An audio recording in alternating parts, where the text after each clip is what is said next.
Maître William Bourdon Arfan mu nekk avocat bu nga xam ne moo di Madiambal Diagne alors l'avocat anti argent sale nga tuddee maanaam du défendre koo xam ni xaalis bi lewul Arfan loolu peut-être point la wala du point en tout cas ñi ànd Madiambal Diagne jàpp ne loolu point la. alors ba tey moom ki nga xam ne déedéet avocat bi sénégalais xamuñu ko ñu ngi koy doog a xam. William Bourdon Arfan son livre sur le son livre sur le fil de la défense raconte ses 40 ans de combat contre l'argent sale et pour la transparence financière. Alors, venu défendre Abdoulatif Coulibaly contre Thierno Ousmane Sy en 2010, Bourdon théorise l'idée de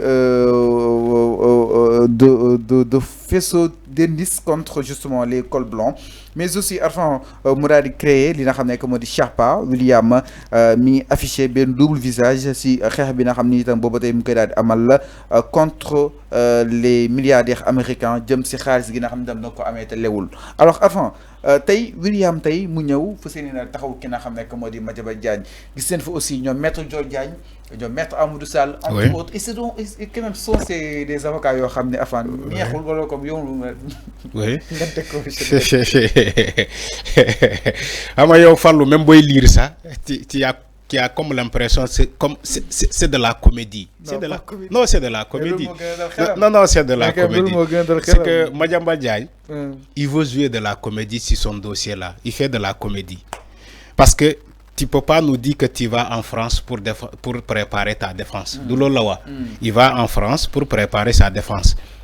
Mais arrivé en France, tu recrutes des avocats qui sont au Sénégal, alors que tu étais au Sénégal.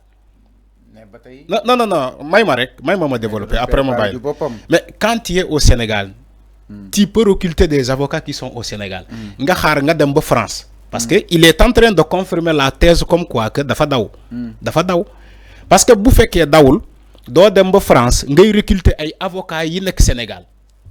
Donc il fallait être là, il fallait rester là, recruter ces avocats là. William Bourdon. Il pouvait le recruter en étant à Dakar. Mambay Niang recruter un avocat Toubab de Sénégal la nekkoon. Le dossier Adji Sarr ñoom ñi recruter dossier Adji Sarr ñu recruter avocat Toubab boobu. Mais demuñu ba France pour recruter ko. Les avocats qui sont inscrits au barreau de Paris, le barreau de Paris, mën nañu leen saisir en étant au Sénégal. Il suffit juste de les alerter, de communiquer avec eux, nous accepter ou nous pas accepter. Donc, Mambay Niang, s'il donne la thèse comme quoi que Mom dafa dem France pour préparer sa défense, lolu c'est faux. Lolu Sénégalais mënuñu am xel bobu. Parce que tu peux pas être là-bas, recruter les maîtres Amadou Sall, les maîtres Dior Diagne. Donc, tu recrutes des avocats qui sont déjà au Sénégal. Excepté William Bourdon bobu. Comment William Bourdon bi ngeen di wax ni de défendre argent sale. Yo tu parles d'un avocat. Yo avocat ngay waxal. Avocat même clientam bu togné day le tognoul. Avocat ci liggéeyam la nek. L'avocat il joue son rôle. Il y a pas un avocat au monde qui va te dire que oui moi non mais quand même il faut arrêter ce que vous dites. Vous voulez donner de la valeur à cet avocat là. D'accord? Mais sauf que le procès aura lieu au Sénégal et pas en France. Si William Bourdon, ils veulent venir défendre. Mais Fallo.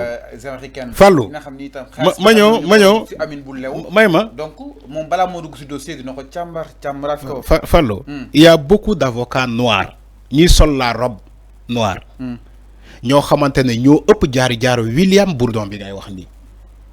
Des avocats africains ñoo xamante ñoo ko gën a am jaar fop dans l'international. Non, il faut pas dire ces choses-là. Ce que vous dites là, ça ne tient pas. Mais enfin, 40 ans de barreau. 40 ans de barreau. Et alors? 40 ans de combat. Et 40 ans de combat.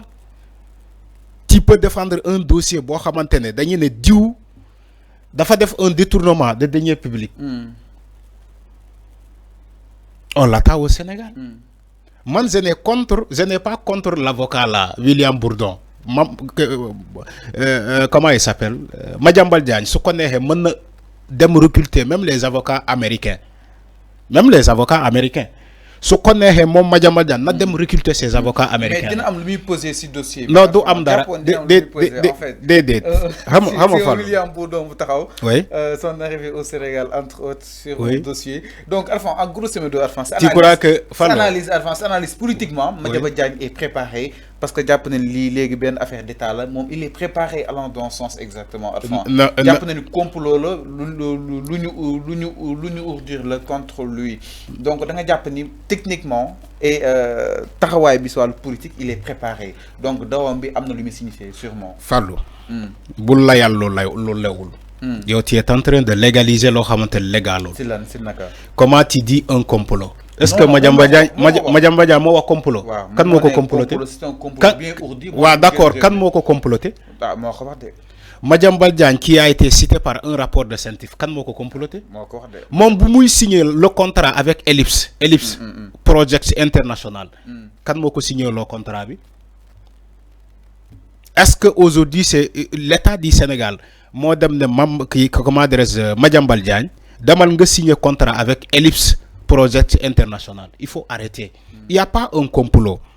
Il a été cité dans un rapport comme tout le monde. bàyyi leen su rapport yi amee. non moom moo ko wax Arfan ay kàddu doon la. su rapport yi amee. ngeen ne complot. il y a pas pour reprendre ses propos. Madiambal Diagne kenn comploté wu ko. Madiambal Diagne au contraire. moom moo fi doon waxal ay nit yu lu amul. moom moo fi doon waxal ay nit lu amul. moom Madiambal Diagne. il a toujours accusé à tort à des personnes ici dans ce pays. Madiambal Diagne ñaata diffamation la def fi di tooñ ay nit. dama ne Madiambal Diagne ñaata diffamation la am Sénégal. di tooñ ay nit. donc te son touché moom tey la doog a xam lan mooy complot. bii naan wooy dañu maa comploté yow tu es cité dans un rapport de scientifique tu dis un complot. yow bi ngay jàppale Adji Sarr tu n'acceptais pas le complot. ba muy jàppale Adji Sarr génnee Adji Sarr Sénégal te il l'a assumé il a dit c'est pas un délit. le fait que moom mu jàppale mu génnee Adji Sarr Sénégal en sachant que le complot Adji Sarr. le dossier Adji Sarr c'était un complot. c'était un complot. moom ci boppam Adji Sarr moo ne kenn violé wu ko ci ay audio balaa yoon di tranché yoon ne ko yow kenn violé wu la. Fallou man baatu boobu duma ko mës a fàtte ci àddina. jugement ak keroog Adji Sarr man j'étais sur la salle le juge bu muy prononcé ne ko yow kenn violé wu la ndaw si. Adji Sarr dafa tiit le fait que Ousmane Racine xaw ma. le juge la xaw ma Ablaye Faye xaw ma la Ablaye Ndiaye. le fait que le juge mu xool Adji Sarr mu ne koy ndaw si yow Adji Sarr yow kenn violé wu la kenn menacé wu la de mort mais Adji Sarr dafa xulli ay bët di dafa tiit pour moom la ñuy tëj. effectivement les gens s'attendaient à ce que juge bi ba mu nee Adji Sarr kenn violé wu la kenn menacé wu la à ce que ñu tëj Adji Sarr pour ce complot là mais qu'est-ce qu'a fait le juge a dit oui par contre Ousmane Sonko dama koy daane ci corruption à la jeunesse salle bi di mbir mi réew di laajte lan mooy corruption à la jeunesse. alors loolu juste en parenthèse. loolu Madiambal Diagne dafa taxaw ci émission mu ne Pape Ngagne Diagne man ndaw si laa gëm que Sonko man Adji Sarr laa gëm que Ousmane Sonko j'ai fait un choix. loolu c'est son droit. c'est ce que j'ai dit. Okay. Donc tey rapport bi bu amee. il va du plein droit des gens ñi voilà des gens ñi naan tam Madiambal Diagne ñoom tamit dañoo gëm ni que rapport bi lu mu bind. Madiambal Diagne moo ko def.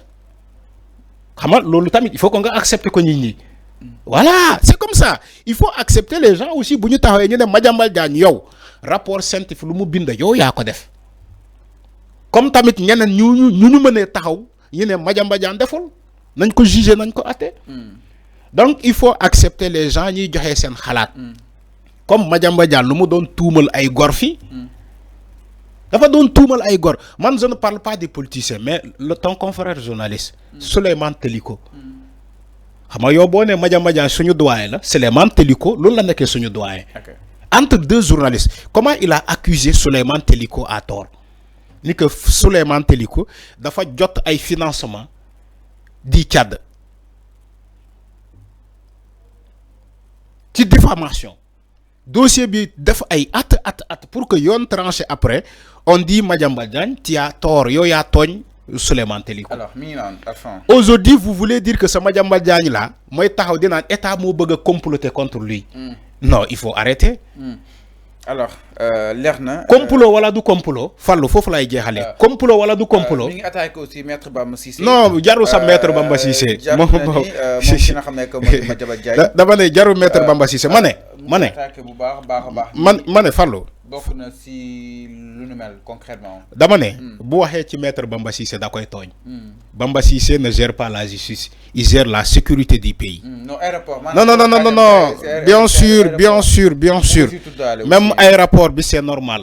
Madiambal Diagne yéego na convocation, il a voulu forcer le barrage pour dem. Nañu xanté deug. Lolu même man Arfan suma nekkoon le ministre de l'Intérieur, man sa du rëcc, man dama koy téye garde à vue ko. Dama koy téye garde à vue ko. Parce que déjà amoon na opposition man dinaa xam ni que dina jël beneen pexe. dama koy garde à vue ne veut pas dire arrestation. ne veut pas dire condamnation mandat de dépôt déedéet dama koy garde à vue. pour que mu bañ a daw dama koy def. donc bu waxee Bamba Cissé da koy tooñ dama ne il n'est pas le ministre de la justice il est le ministre de la sécurité donc de l'intérieur et de l'extérieur du pays alors Fallou fi may jeexalee mooy. complot ou pas complot Madiambal Diagne na ñibbisi. alors c'est clair na ñibbisi jàkkaarloo ak yoon def bu fekkee moom moo def ñu xam bu fekkee deful ñu bàyyi ko mu continuer de vaquer à ses occupations. alors c'est clair ba pare war naa yërëm famille am mu ngi wax de wax yu bëri yi wax ji bëri bi jaru ko Fallou.